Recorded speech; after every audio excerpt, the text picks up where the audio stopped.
Well, hello, everyone, and welcome to a new live episode of He Said, a look at the world from a seasoned Black man's perspective. I'm your host, Alvin King. Welcome to another Friday, ladies and gentlemen. How's everyone doing out there? Hopefully, you all are staying cool. These last couple of weeks, has been a scorcher for everybody, but it can get worse. But if you can, do me a favor, take care of yourself, hydrate, and just stay as cool as you possibly can. Well, we are at the halfway point of the year, and next week, next Thursday, is the 4th of July, ladies and gentlemen. And there's a lot of traveling going on this week. And I just want to say to everybody, please be careful if you're traveling. I've heard AAA say that, the roads will be pretty full. And also, if you're a person who likes fireworks, please be smart about it. There are accidents happening where I've seen, communities being burned down. At least, 3 dozen families I've seen lost their homes because someone was playing with fireworks in their home. So please be mindful of that. Keep them away from your kids. Be an adult. Be smart. All right. Well, we are officially at the end of Pride Month, and I have to tell you, it has been off the chain. I don't recall seeing a Pride Month ever that has been this exciting. And I've seen festivities and events all over the place. It has been insanely nice, ladies and gentlemen. And we're also ending the month of June with African American Music Appreciation Month. And it is so fitting to end this month, ladies and gentlemen, on this type of note, because we have a prominent entertainer who's in the LGBTQIA plus community. He's here tonight, ladies and gentlemen, for the art of it. We are welcoming back recording artist, dancer, writer, and award-winning film producer, Marck Angel. He's back here to talk about his new project, SERAPHIM, the motion picture, and the film's director will also be here. Red just won the Best Director at the New Jersey Film Award, ladies and gentlemen. And so, and we have another cast member that will be joining us as well. So we got an exciting show for you tonight. Also, before I bring the guys in, the Olympic trials are going on.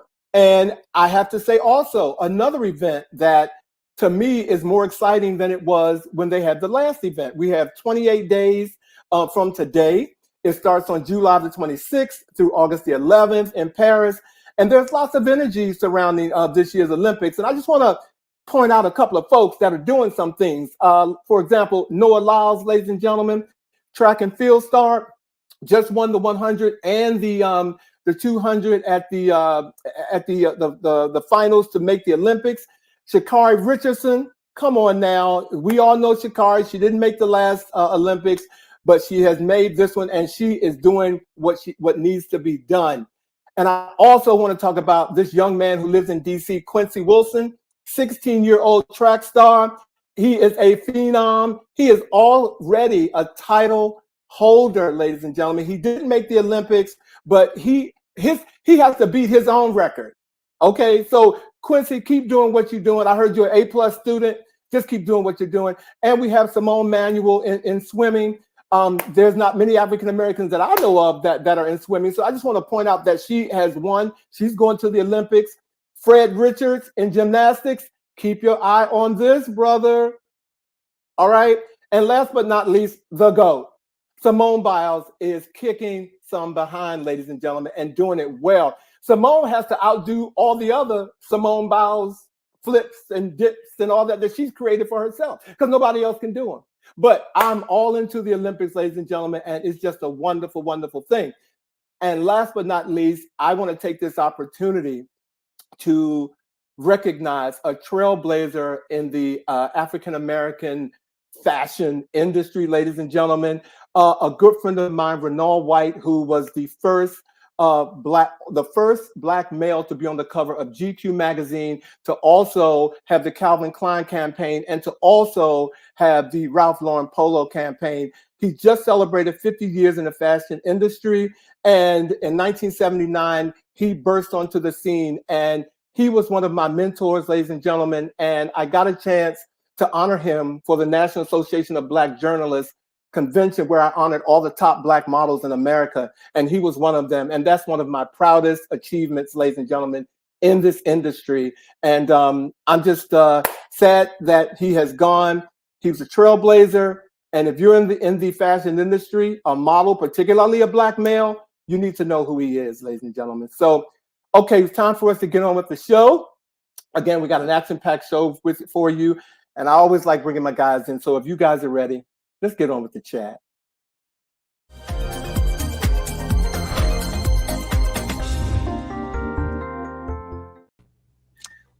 Hey. How you guys doing? Hey, happy Friday. Bobby, you got this look, this smile on your face there. I don't know, something's behind that smile. What was going on? Something. Are you talking about me? No, I'm talking about Bobby. Yes, you. The other Bobby, yeah. Well, two things. One, I'm hours away from going on vacation, so I'm really excited about that. I'm very happy. I'm going up to Martha's Vineyard, and I'm excited about that. Mm-hmm. But the other thing, I just really appreciate you mentioning Renaud White. As a young guy who always was interested in fashion, he is a perfect example of how representation matters. I remember seeing him on the front cover of GQ and stopping in my tracks and going like, wait, is there a Black man on the cover of what was then known as the men's fashion Bible, if you will? Yeah. So I just remember seeing him in so many ads and just so may he rest in peace and power and thank him for breaking that barrier. He was actually on and off the stage, and, just a great person, no matter how you look at it. And I know models in the industry who another model wouldn't give them a piece of advice if they paid him.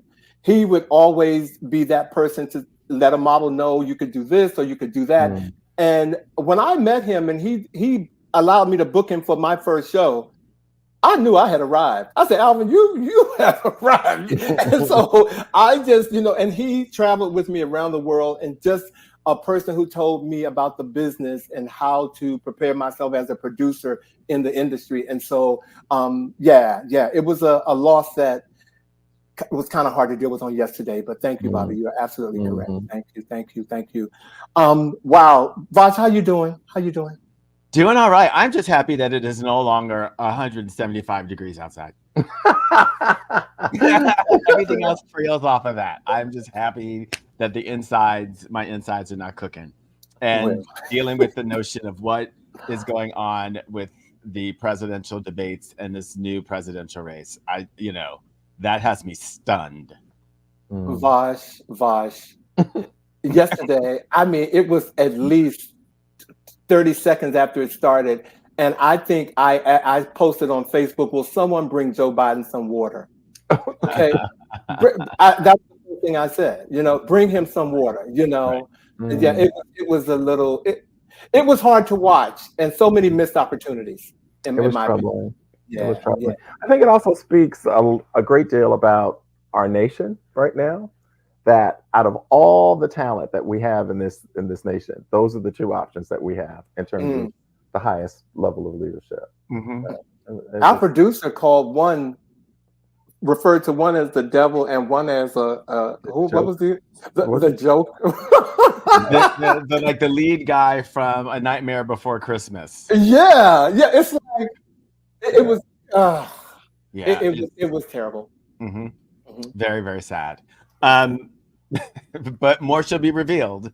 And someone could lie as consistently as someone was lying and making up things and shifting and avoiding questions, and yet the party could come out. He showed strong, he was there and present. He was reserved. He was presidential. It's like he was lying.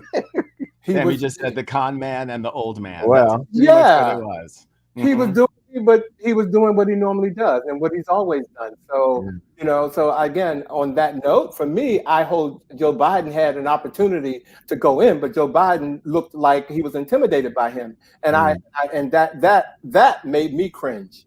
You know what I'm saying? It just made me cringe all over the place. Can I say hi to a couple of folks, guys, before we, Hey, Troy Patterson, thank you for joining us tonight. Thank you, Tammy, for joining us tonight. Sean.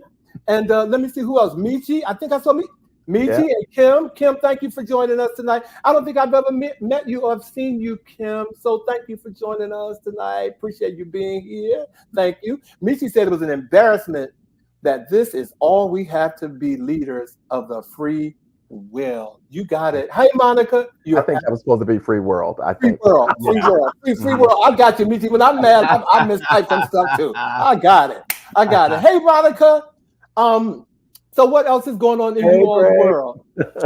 Well, just in time for the holiday, the July 4th holiday, the water here at the Jersey Shore has become crystal clear and even a little bit more blue. Now, it has some people kind of wondering whether or not the AMOC, which is the Atlantic Meridional Overturning Circulation System, is beginning to collapse based on all the water, fresh water from all the ice that's been melting. Wow. So if you guys know what the AMOC is, but warm fresh water rises to the surface, it goes up and travels up to north, and then it gets cold, gets more salt, and it sinks down, and that's what drives the currents on the planet.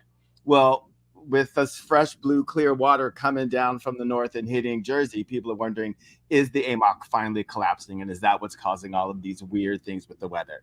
Now, folks in New Jersey and Pennsylvania are trying to say that, oh no, it's just because they've just been doing a couple things with photoplankton blooms, and the winds are just pushing the currents, and that they've been doing all these environmental things to clear the water. So we don't have any definitive answers, but I'm just telling you now, keep an eye out on what's going on the water and what's going on with AMOC, and make sure you have a really great holiday, July 4th.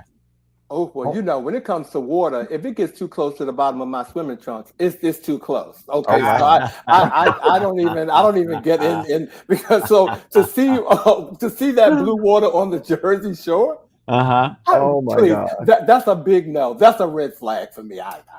That's funny, but only Bosch could have brought us that story. Of course. Beware, everybody. And of course, going in a very, very different direction. I wanted to just make sure that you guys had heard about this really, really weird story I ran across the other day.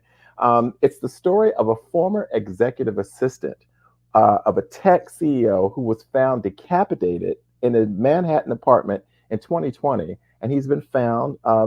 His executive assistant was convicted of his murder. So I'm going to read this because I want you to keep track of this. The former executive assistant of a tech CEO was found guilty Monday of murdering his boss, whom he then decapitated and dismembered in 2020.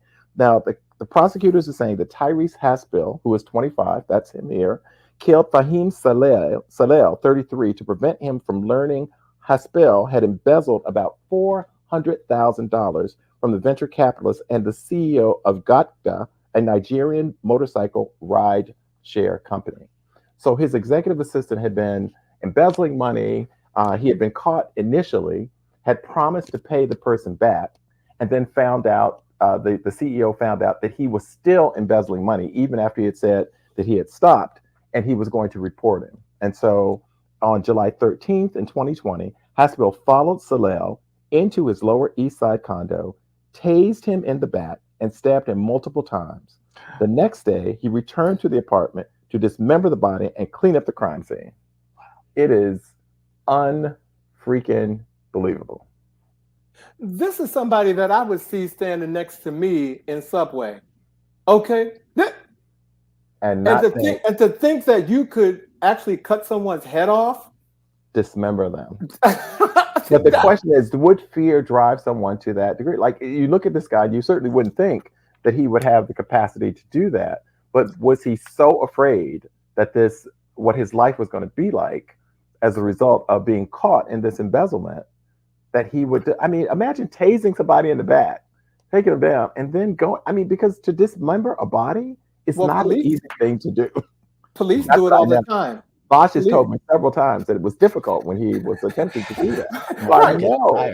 Police, tasing someone is tasing someone. Right. Disfiguring them is something different. And Troy, don't think I didn't see you about that swimming trunk statement. Right. Okay. Right. Don't think I didn't see it because I saw that. No, and we can keep going. I saw. Luckily,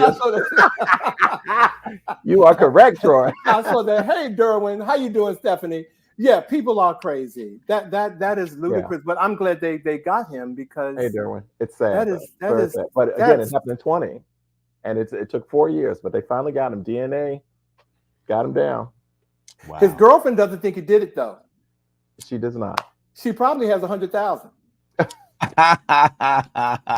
I wonder if she helped him. Well, wow, that's just absolutely a step. It's really sad though, when you think about it. Though. 33 years old and you are murdered and decapitated because somebody was stealing money. It's sad. It's very sad. But well, thank God his family has some kind of peace, closure. They know who it is, and hopefully that person will be held accountable. Yeah, exactly. Absolutely. Yes, and not given total immunity like someone else we know is asking. So. See, why you get ready to drink the Kool-Aid? Don't do it. All right.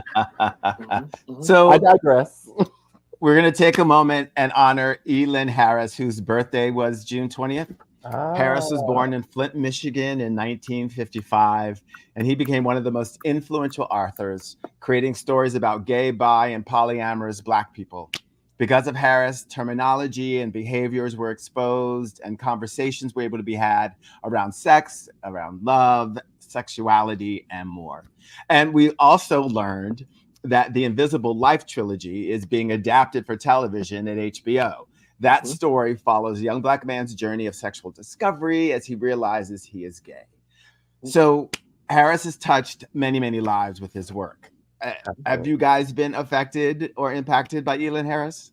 Oh my God, yes. I mean, who is not a proud LGBTQIA card carrying member that has not been affected by Elin Harris's work? Yeah. And little the straight community might not know this, but it was Elin Harris's book and work that gave you all the definition or term DL. He was the one who dropped that dime on the world, and everyone was like, DL, is that Donnell Lewis? No, it's down low. Okay. Elin Harris is, he was he is the fat fragment of my life. Yeah. Mm-hmm. Yeah. I will say that he, just like Ronald White, broke a ceiling. Yeah. Elin Harris's books were, for me, the first time I saw representation of my life in a literary form in that way. That wasn't something that was, far and distant and so forth. Like, I read those characters and I felt like I knew a lot of those characters. Mm-hmm. And I was very, very fortunate to have a friend who lived in Atlanta at the time when Elin Harris first came out with Invisible Life. And he published it himself, and he was selling it literally out of the trunk of his car. Yeah. And one of my friends actually I have one of the original Elin Harris books that was sold out of the trunk of that car. And I saw him at a book signing, and I took it for him to see it. And he got emotional seeing it because he hadn't seen one in a really, really, really long time. But I thank him for not only representing my own experience and the experiences of those that I love, but as you said, Alvin, really introducing a great population of heterosexual people to aspects of Black gay life and the maneuvering of our world.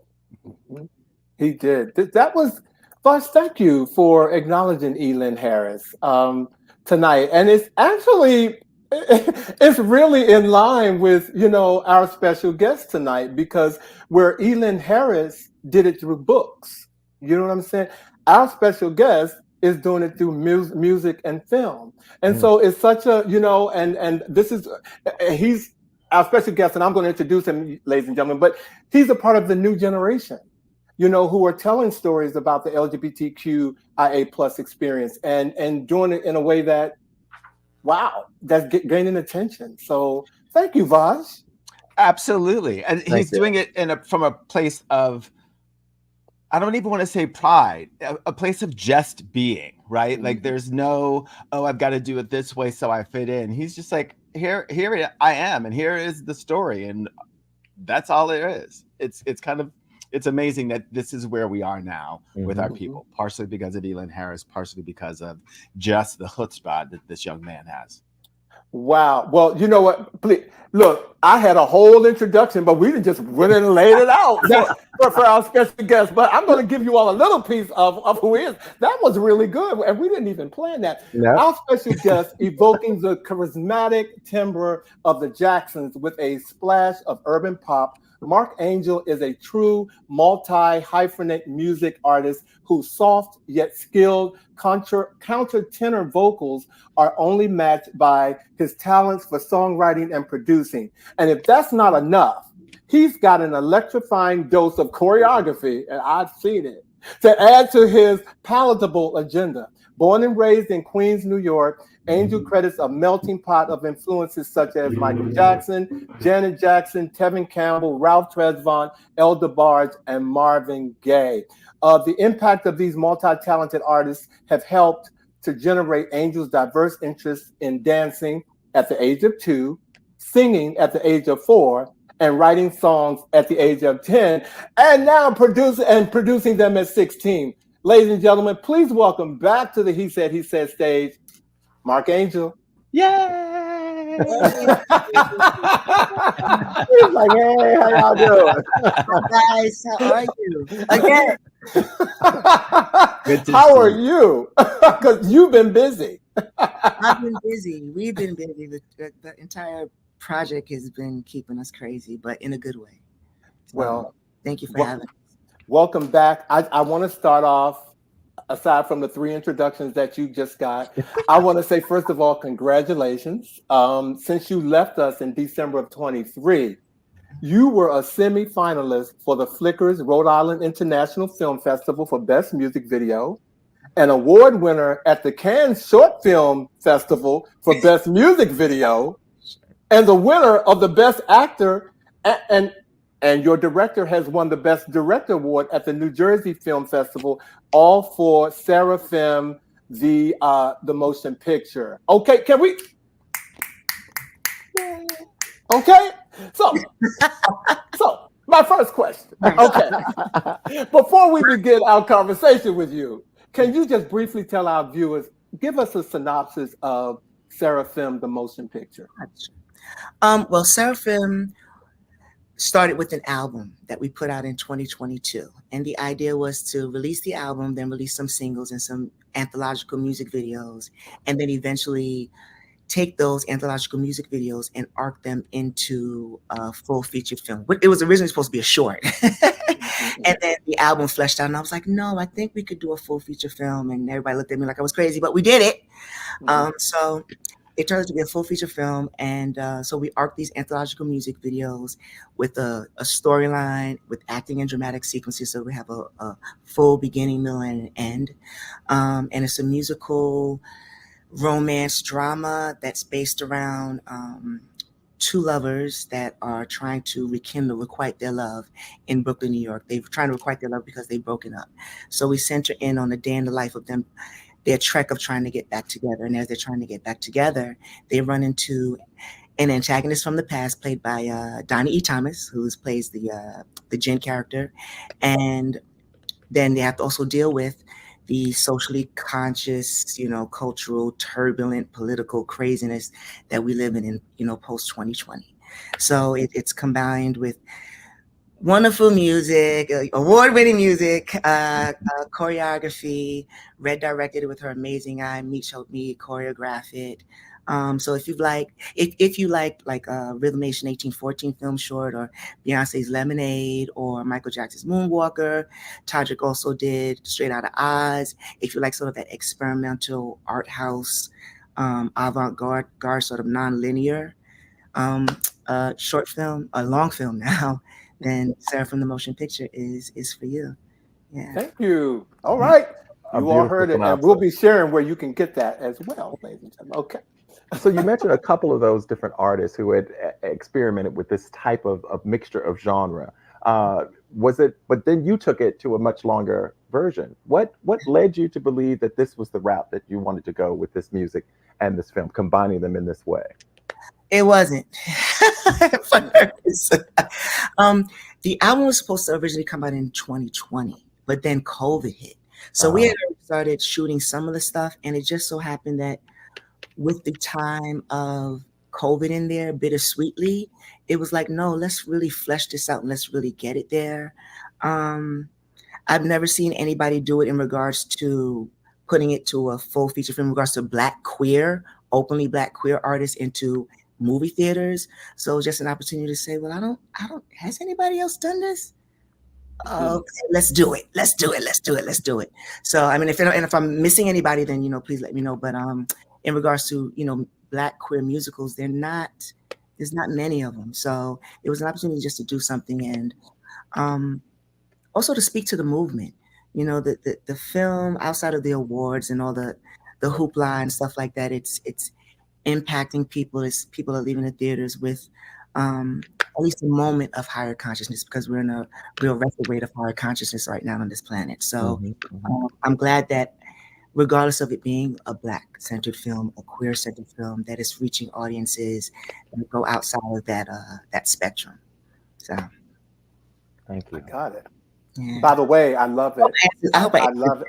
By the way, I love it. Okay. By the way, I wish we had time to air clips, but we're going to provide them for our guests. And even promoting the show, I placed your clips from the movie onto our promo. So congratulations again, Mark. And thank you for giving us the access to it, enjoying it. Yes. Also, yeah, because the link.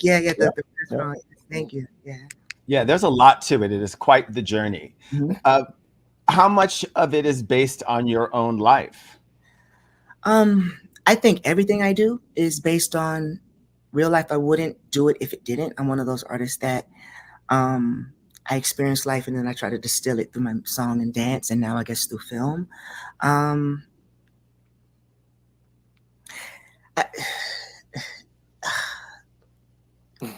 stuck on the question because there's so much to think about. I'm like thinking about so much at one time. So wait, repeat the question again. how much of Seraphim the like I'm thinking of some hard time. Like I get a little verklempt because when people ask me that, because I think about the hard times in my life that have kind of made this album and the beautiful times that have made this album. I grew up in the 80s and 90s with, playing in the playground with the crack files and the drug dealers. You have family that's drug dealers, and that's which is part of the movie, and that are in that sort of thug life. So it's part of that is in there outside of the music. The love is in there. People ask me like, who is this about? It's about a little piece of all of the romantic men that I have experienced in my life. It's a little bit of them in all of them, where you're in a situation where you're just trying to get things right, and the forces that be prevent you from making it right. So I don't want to get emotional, but yeah. So all of that is in there. You know what I mean? And I think about what it took to make it as well. Everything that was going on. I was out of work when this was going on. I lost my car. We burnt through drives. COVID was happening. So when I think about it, when you ask me that question, I think about it, it's like, gosh, you went through so much to get this movie done. So it's more than just the storyline that has my life in it. It's the actual production and thinking of what we went through that has it in it as well. So, and I hope I didn't mean to get a little emotional. I'm sorry. No. You better bring that emotion. I actually felt what you were saying. So no, it made sense. I connected to what you were saying and how you got to where you are with making this. It was coming from your heart. Mm-hmm. And I'm getting emotional about you getting emotional. Okay. Yeah. 95, we do this because we love it. Yeah. So, all the love and all the family and it's incredible. It's incredible. And then being able to take the socially conscious and community outreach side and branching it even farther. I know you'll probably talk about it later, but we had the premiere in DC and it was a charity event. None of that money came to Marck Angel or Trademark or anything like that. Every single red cent went to a nonprofit organization called One More Plate that helps to feed the homeless here in the DMV area. So seeing that song and dance and art and film can actualize an impact, and not just a mental impact, but like a physical impact in our community, has been the real reward, and it's been just a great ride. So, and hopefully we'll do more. Well, thank you. Well, I want to dive a little bit deeper in the film, but in order to do that, I need to bring up, because it takes a village to do everything that you've done. So, ladies and gentlemen, I want to bring on to the stage the film's director, ladies and gentlemen. So, if we could bring Red onto the stage, let's do that. Hi, Red. She's out in the street. She has the baby. She's muted. We can't hear you, Red. Tell her she's muted. There you go. Sorry, guys. He's a new Hi, mom. Red. How you doing? Did you say you're a new mom? I am recently a new mom. I was already a mom, but I just had another one. Yeah. Congratulations. He was just screaming in the car, so I had to hop out. Well, congratulations. Thank you for being here. Thank Red, you. first of all, congratulations on your award for Best Director for SERAPHIM the Motion Picture. Look, you got a baby. I'm gonna get on to the question, because look, so let me ask. This is for you and Mark. How did you two? What was the process and the main vision that you guys had for conceptualizing, SERAPHIM the Motion Picture? How did you two come together? Well, Mark and I, we've been working together for quite some time. So I think it was only natural for him to reach out to me for this particular project. I don't like taking any of the credit for the storyline. That was all Mark. But he laid it out for me, and every time we shot, he would tell me, this is what the scene is going to be. And then he just trusted that I would shoot it correctly, right? So it was like the visual is all me, but the substance was all Mark. So it was a nice collaboration between the two of us. Mm-hmm. Well, and clearly, a long time. So it's like all the videos over the years we've had a lot of practice. Mm-hmm. So she's able to kind of like, I wanted to feel like it's chocolate, and so she'll be able to be like, make it happen. You know what I'm saying? I'll be like, can you point it and make it wide? And she already knows kind of what to do. And if you notice in the film, she's so good that she's learning our moves backwards in reverse, so that because she has a very guerrilla sort of kamikaze style. So when we're doing our moves, she's literally hand holding and moving the camera to our moves. So she's out there. I love you. I love you, Red. Just I love it. I got a question for you, Red. But first, I want to know, where are you? I'm loving it. What streets are you walking? Well, you got Wi-Fi. I'm in the middle of downtown Brooklyn. Come on, New York. Back here. Come on. A lot of people outside. So yeah, my Instagram name is Red NYC for a reason. NYC, I love it. I love it. Well, Red is in the streets, people. She's coming to us from the streets. Always out here. So Mark was talking a little bit about that guerrilla style technique and so forth. As a director, obviously you are directing the entire cast and crew and choosing locations and editing and all of that. Tell us a little bit about the technique that goes into that, the secret of making it all flow and come together. Yeah, I'm one of those people where like I work with what's put in front of me, right? So we could shoot anywhere. Mark could tell me we're shooting in a closet, we're shooting in a garage, and we're always going to make it look the way it needs to look. And literally with this project, I think we did shoot outside in a garage. Yes, and you wouldn't know it, right? So and in a basement, in a cellar basement. Yeah, yeah, right. We were in a basement, and like it's just me, my camera, and like 2 lights, and that's it. And we make it happen. Well, it's visually beautiful. I have to tell you, it's visually beautiful. That was the words that Vosh used when I asked him. I said, "Did you see the film?" And he said, "Yes, it is visually beautiful." Those were the words Vosh said to me. Exactly. I mean, it for people who are listening and watching us now, the thing that you're going to say when you first start to watch this film, and as you watch it all the way through, is it is such a beautiful film. The way that it's shot, the resolution, the quality, the angles, everything. It really does it harks back to old Hollywood films where things were really about giving you beautiful shots that take you through the story. The camera person, Red, you're another character in the story, and I thoroughly appreciated that. Amen. Amen. No, thank you so much. And again, I'm really proud to be a part of the project. It was amazing to see it at the premiere in New York. I mean, she didn't see it. She didn't. Yeah, I hadn't seen it. And just like seeing the finished product all put together and the credits and everything was really amazing. And if I could just toss out I do have a favorite scene that I shot in the film. Okay. Okay. This is new to me. The intimate scene, I'll say that, because I had no idea what I was going to do there. It's which scene? The intimate scene. The intimate scene. I thought that's what you said. I thought that. Yeah, that's what I thought she said too. Okay. Yeah, all right. because there has to be like a certain level of comfortability between the director and the people in front of the camera, right? And I was super comfortable with both of them, and I wanted them to give 100%, which they did. But we wanted to keep it tasteful, right? I was gonna say 110%, but enough, just enough, but not too much. And I think that we nailed that, Yeah, it was done very tastefully. And not everybody can shoot people of color, like lighting and all. Like it is not a given. So that was very important to me, like the lighting for that particular scene, because they both have this beautiful brown skin, right? Yeah, and you want to show that, and you want to color it properly. And man, I'm telling you, when I looked at the finished product, I was like, yeah, we did that. Like I'm not even trying to, but we did that. Yeah.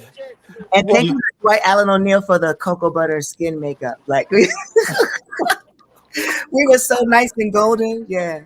And so even, it was beautiful. Like, I mean, truly, the music's great, the choreography's great. Like I said, the cinematography and just the look and the vibe. It was like when Waiting to Exhale came out and everyone was like, oh my gosh, did you see how they shot those women, how they look good? You guys did the exact same thing. Well, I have a question. How long does it take to do a feature-length film like this? You want this one or I want this one? Go ahead, you can take it, Mark. So before we decided to do a movie, we did the first cut from the album entitled Maybe. Had no idea we were going to do a full feature film. That was in 2018, 19, like right when we started. So I had no idea. I knew I wanted to do a socially conscious film, but I didn't know how many songs. So by the time the album was fully being recorded, I was like, oh, we got a lot of songs here. Then COVID happened, 2020, right? Album was supposed to come out, didn't happen. So we shot a lot before COVID in that 2020, 2019 period.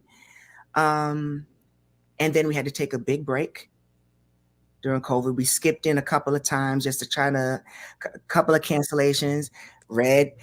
New baby Cairo was trying to get here, married too. It was a lot going on. So we weren't able to do a lot. So we had to skip a lot. But when I added up like the hours of shooting, it was approximately like 10 days. Okay. 10 days over like 4 or 5 years. Yeah. Right. Yeah. Right. Yeah. And then the editing piece of it, we had to stop because this Cairo was along the way. And I went to Brooklyn and I said, hey, girl, let me get this hard drive. I had to turn everything over to him because it was really hard. Like my wife, she ended up having a baby early. So like I was just going through a lot because like you said, we've been doing this for years. It was like an ongoing project. And then right towards the end, my son was about to be born. So he came, he picked up the hard drive and he did what he needed to do with what we had. Yeah. Yep. And we came out with the 72 minutes and that was it.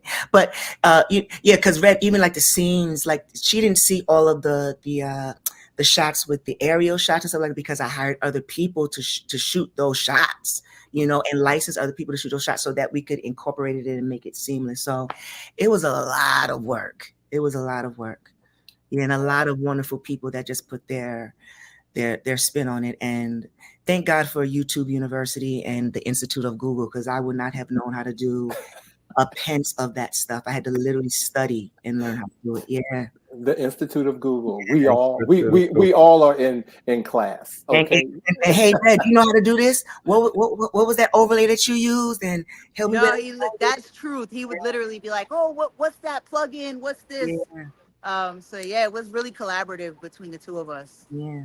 Well, I wanna ask you this question. I was hoping that your principal dancer would be here, but I'm going to ask you and Red this question tonight because with all the filming and everything that you had to do, it is very choreography heavy. And choreography isn't just about dance. It's that intimate scene also. I mean, it's just a lot. So how did you all combine all the music, the choreography, and the staging and all that? What was that process like? And was it lengthy or was it pieced? How did that work for all of you? You and me, Red. Oh, me. I know, because she's like, that's on you. Well, wearing the producer's hat, you kind of have to see the full spectrum even before it begins. So I knew that I wanted to do a short film. So I kind of had an idea of what it was supposed to be about. But then it's just being adaptive as you go along. You see, oh, no, we can do more. We can do more. We still got more time before the project comes out. So in that time period, I was just able to think of a lot more ideas in order to bring it together, because Justice was done. And I was like, hey, Red, we need something else. We need one more thing. And I think that was the cellar shot. We were in the basement. So there are things you can have along the way, but if you take time with the project and nurture it, it comes out. I watched Love Jones. I watched Poetic Justice. I watched Brown Sugar. I watched actually me and Dante, because to lead up to it, me and Dante lived together. Dante Hensley, who plays the character in the film, my love interest in the film, we lived together for 4 months and screenplayed. We watched every romantic movie we could. We watched every musical we could. We watched West Side. We watched Annie. So a lot of those shots that you're seeing where we're moving, I would send it to Red and be like, hey, this is Janet Jackson's knowledge. I mean, she already knows it, but can we emulate this? Or this is the scene in Hard Knock Life that I want us to jump down and flip and the camera moves this way. And she would be able to be like, yeah, I think we can kind of recreate that and make it our own. So it's a culmination of different pieces that come together, and you in pre, and then you have to adapt along the way. So, also, and just to add to that, like there's a portion in the film where my second favorite part is the music video for Up. I absolutely love it. And Mark had one of his friends was like taking behind the scenes while I was shooting the footage, and I love that actually made it into the edit. Like he was like, oh, here, take this footage, put this iPhone, yeah. And you actually get to see me in action. So I felt like, oh, I'm actually part of the film. Like you get to see me for a second, but like it was so organic, right? Because it's not this big film crew. It's just me and the guys, right? And it was really cool to see. And there's a part where like his buckle popped off of his pants, and that really happened. And I filmed him go, they fixed his buckle, and then he jumped right back into the dance routine. And that was just so cool to like catch on film. And we decided to leave it in because again, it was really organic. Love it. It's a true sign of a consummate professional. Buckle off, pull it back together, and get back in there. That's what yeah. Like we're gonna keep it moving. We're not even gonna stop. We're just gonna keep going. Perfection. Mark, you mentioned earlier the number of songs that you had and so forth. So what was the process of then choosing which songs would actually make the soundtrack for the film? Well, for the album, I wrote like 35 songs. We came down to 14. Red actually produced one of the songs, the Showstopper song, and rapped on it. You rapped on it. Yes, you rapped on it. So we took the 14 songs, and each one of the songs in some way, shape, or form, whether it's instrumental, whether it's the intro piece, whether it's a reinterpolation or reprise, is in the movie. You hear all 14 songs in that film. You just probably don't realize it because it's seamless. It's kind of seamless. So all 14 songs are in the film. Wow.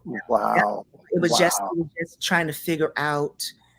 We already knew what the singles were pretty much going to be, so that was a little easier. In regards to the emotions of the scene, I think the album has so many different genres on it, because we do rock, we do pop, we do hip hop, we do soul, we got opera, classical, we got all this stuff, folk, on the album interchangeably.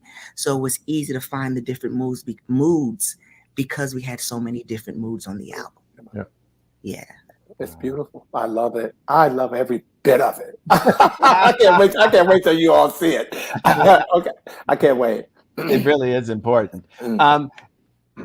Working on projects, a lot of the success happens in the casting. What was your casting process like, and how did you end up finally casting your co-star Dante? Right? Because you did say you all were roommates, didn't you say that? Well, we lived together for the film, so like, okay. Hey, if we're gonna do this, we gotta do this right. And I think that because some of the scenes were so intimate, me as a person, I needed to have a certain level of vulnerability, and so did he. So just being together all the time and watching the films and studying and going and partying and hanging out, being family and friends, it brought that level of intimacy. So one, I met Dante Hensley on another production that wasn't mine. I was just, helping out. And I remember that he was a film guy, and I always keep people who I think are shining lights, in my mental Rolodex. And I said, one day maybe we'll do something. Like, sure, whatever. 2018 came along, the Maybe video was coming up. You always got to have hot guys in your videos, right? So I called him up. I said, hey, would you mind doing this? Absolutely. Came, we shot that video in the W Hotel in Manhattan. Thank you, budget. Yeah, that was the first time, like, I had to, like, it was nude. They were nude, right? Yeah. But we were all comfortable, and it was super professional, right? I think there were like socks involved, but it was a lot of fun. So fast forward. Maybe wasn't supposed to be a part of the SERAPHIM quote unquote era, but then it had 4 million views on the video. Thank you, Red. Mm-hmm. And put my nose on the YouTube video, and so the team was just like, B, you better put this single and video in this film. So that's when it became fully part of the album. I called up Dante and was like, hey, we have an idea for a movie. You down? Absolutely. Came and stayed here for 4 months, traveling up and down from here to New York, and script readings, rehearsals, just the vibe of getting the vibe of the team. So it was a no-brainer. And once we were on set, really, in Maybe, the chemistry was pretty much instant. Like, we were even like, oh snap, whoa, yeah. So yeah, and here we are. Which transitions quite well to my. It's a great pairing. It's a great pairing. Okay. Which transitions well to my question. you think of the Love Jones and Poetic Justice, and let me not forget Noah's Ark. You know what I'm saying? Yeah. And the couple from Pose, and you try to find what it is in those projects that made people want to root for them, made people want to invest in them and say, yeah, we want these two to make it for the time that they're in the theater, to, in the escapism of it. So, yeah. And then Donnie E. Thomas, I don't want to leave him out. He plays the antagonist in the film. He's actually one of my best friends, one of the co-producers of the SERAPHIM album as well, helped me write some stuff and formulate some ideas. And he's actually a stage actor as well. So, yeah. And that's pretty much the main cast. And then the dancers, I found the dancers as well. Just over time, working with Meech White, who was the lead choreographer, Doc Renaissance, and the rest of the crew. Yeah, it's just me meeting people over the 10, 15 years that I've been doing this. Nice. Well, we've made several references to those very steamy scenes in the film and so forth that were so beautifully shot. We've all certainly watched Hollywood couples and sparks fly as a result of some of those types of films, scenes being filmed. Just out of curiosity, were there any sparks that flew as a result of some of those scenes? You don't have to tell everybody. Just tell me and all the listeners on He Said. Yeah, just tell us. And just tell you. Just tell you. Yeah. We got that all the time, and we still get that today. And mind you, it's not annoying. It's not a thing. I don't want to like him. I mean, he's beautiful, Chemistry was palpable. I think that he's just a friend that's really special, and especially during that time. And that level of vulnerability is only with certain people in my life, and he just happens to be one of those people. And so it comes across as other than platonic, but no, we're just friends. Yeah. So I'll say that. Okay. Thank you very much. They were very, very professional on set. As soon as it was like, I usually say, okay, I got it. And then they'll just stop. So it was very professional. Well, again, not everybody can shoot us, but it was beautifully shot. But you know, that's testimony. I'm glad that the performances came through that you would think that's so good. Oh, yeah. Well, we connected very well. Well, Mark and Red, first of all, Mark, thank you. Congratulations and thank you again for coming back, because we've actually seen you grow through this. You told us what you were going to do, and you did exactly what you said you were going to do. So kudos to you on that for being consistent. Red, thank you for taking the time out of your day and showing up. This is the first time that we've had an interview and the person was like, I mean, really on set, like outside of a studio, so, on the street. So thank you so much. And you came across so well. So congratulations to both of you for being here today. Mark, do not go away. I know you probably have to leave, Red, but we're going to bring you back, Mark, before we close. But Red, congratulations. So stay in touch with he said, okay? Of course, thank you for having me. I'm bringing you your award this weekend if it gets here by tomorrow. And congratulations again. All right, thank you guys. Take care. All right, Mark, thank you. We're going to bring you back, Mark, in a few minutes. Thank you. Thank you. That was pretty good. I love that. That was live and from the streets. I love it.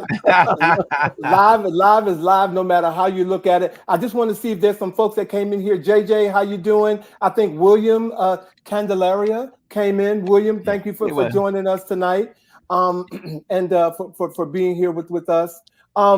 Ladies and gentlemen, next week, but before we bring Mark back and we do our closing, next week on July the 5th, we will show a previously aired episode. As Bobby mentioned, he's going to be off on some island in Martha's Vineyard with eating strawberries, so he won't be here. Lobster rolls. So we will have a previously aired show next week, and we will be back on Friday, July the 12th with a live show with Dr. Raphael Hagens. He's the author of a new book, Losing What I Never Had, Uncovering My Authentic Self. And you all don't want to miss that. I'm not going to tell you all about that, but that is a show that you definitely don't want to miss. He's going to have a lot to tell. Ladies and gentlemen, you know, I'm about to sound like Joe Biden. Ladies and gentlemen, after 3 years of doing this show, I mean, consistently, I honestly don't know anything particular about birth and babies, but when I decided to come up with this vision and birth this vision, the person who was standing inside of the maternity ward was Vash Bodhi. Okay, he was the first person that I called after I basically trolled his page and saw how he talked, looked, laughed. Whatever he did, I trolled him until I asked him, would he come on and be a part of the vision? And this, ladies and gentlemen, is the last show that Vash will be on. He said tonight. So I'm going to turn it over to you, Vash, and give you the stage and make us all say it is very tough to have this be my last show, but he said, Alvin, you created a show that allowed seasoned Black men to come together and talk about what was going on, and not only in their lives in the world, but then to introduce and bring in other people to talk about things. And I knew, because I was able to be here, because I was in Philadelphia, I was able to participate because I was here. And I knew that eventually that would come to an end. And that's what's happening. I'm finally leaving Philadelphia after being here to, look after my mom and take care of family business. And that journey is continuing on. And I'm not going to be in a place where I know every Friday I will be able to join you. So it made the most sense to make this my last show until our paths can cross again. I have had so much fun with you, Alvin, and Bobby, and it is and Bobby a little bit. It's just been a joy to get together and talk about things from a very real perspective and to just be myself. It's not often that we get to do that every single week, sometimes twice a week, and just get together with people, say what's on our mind, and know that it's going to be received, explored, appreciated, challenged, etc. So it's been the best 3 years, and I hope whoever comes in after me one, that they continue to tease Bobby, and then two, that they just continue to add and enrich the conversations to elevate us all, because he said deserves that. Thank you. Bobby, did you want to say something? Did you want to... I'm sorry. He makes it so difficult. You know, it's like having a brother that, you know, it's like no one else better talk about you, but their job is to just make you miserable and just to like, you know, but for all the under the breath, all the, you know, again, I think as someone who watched the show and then had the opportunity to join it, I think one of the greatest compliments still is the notion and the surprise that people express when they hear that we have only been in shared company one time. And that's when we did the show live from Philadelphia. I think it's a true testament. I feel grateful to have had the opportunity to join what I saw was a very successful and enjoyable expression of my story. And, you know, I'll deny it till I fall out, you know, the joy that has come from working with you, Vosh, on this program. And, you know, I'm sure it's documented now, obviously, but I'll say it's a deep fake. So I will, you know, go down to my grave saying, I hated the guy and I'm glad he's gone. So, yeah. Well, I'll miss you. I'll miss you. Seriously, you know that. I'll miss you. I will miss you too. I'm just going to quickly close and say thank you. Because a lot of people see our show and they think that, wow, you guys must have, you know, a gazillion people working back there. You know, we came on, thank God for an excellent producer. We came on and it was, my vision was fulfilled. It was refined. And all I could see as we did each new episode that we could get better and better and better. And the only way I could do that was to have, you know, a village that one believed in the vision, was not quiet about what they wanted, was not, you know, we met and we discussed what we were going to say, how we were going to approach our viewers. And I could not have done all of that alone. And so, Vosh, you will be terribly missed after 4 other He Said panel members. And we finally lucked up and got Bobby. I mean, you're going to be missed. And so you said that 3 times is enough. He'll be missed. Thank you again. Thank you. So if we could, hello Dawn, hello Kendall, hello Mannequin. That's Judy. Hi Judy. Hi Judy.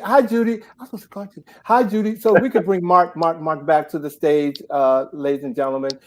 And you all can send Vosh all the well wishes on he said live at gmail.com, or go to any of our social media pages. He said live on IG or Instagram. Oh, that is Instagram. IG. And you'll be able to find him on America's Wanted posters all across. Don't do it. Don't do it. Don't do it. I gotta get him. It's my last chance. Your last chance. Don't do it. It's love. It's love. Our words of the week, and I really struggle with this one, but it does have it does mean something. The only BS I need in my life right now is beach and sunshine. Hallelujah. Okay. It's summer. And with that, ladies and gentlemen, we're going to wish you all a great week, a great 4th of July. Thank you for tuning in. Thank you, Mark, for being here. I mean, you know how we feel about you. You're truly family. So thank you. And we look forward to seeing you guys live again on the next episode of He Said. That's your last He Said. Have a good night, everybody. Thank you for joining us. Bye-bye.